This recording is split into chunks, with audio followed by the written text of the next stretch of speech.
Ty kurvy český, to se nedovede chovat. No dobrý večer, no. Dobrý, ještě, že to umí pozdravit aspoň. Ale že to umí ještě pozdravit. Kurva, vy nemáte morálku žádnou, zásady.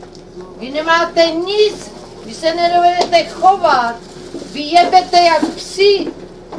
Tady s každým. Ne, ale to je pravda. To dej kurva štampru a budeš ho mrdat celou noc.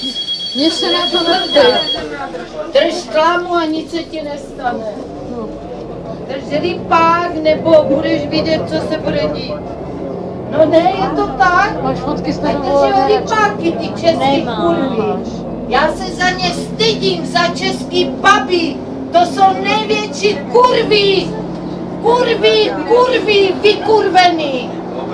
Já bych je kopal do té držky. Nachcal bych na ně, posral bych je.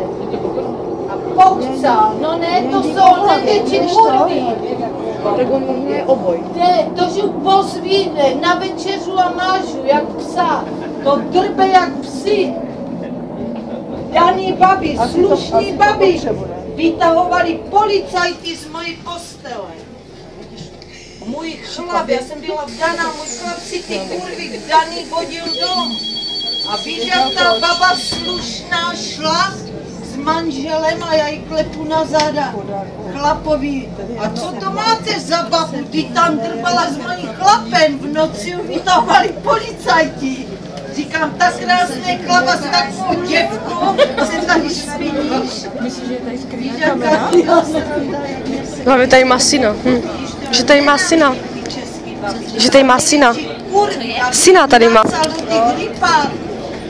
Do těch rypáků, kurva, já bych je mlátila jak psejky. Babu musíš mlátit jak žito. A jenom se spí, ona vyproď. A jestli neví, tak jí dát pořádnou dávku z nohu, však ona se pamatuje. Víš, co ty daný babi dělají? Dopoledne jdou na nás. Mají doma chlapa, ten je hodnej. Ona mu chodí šukat dopoledne.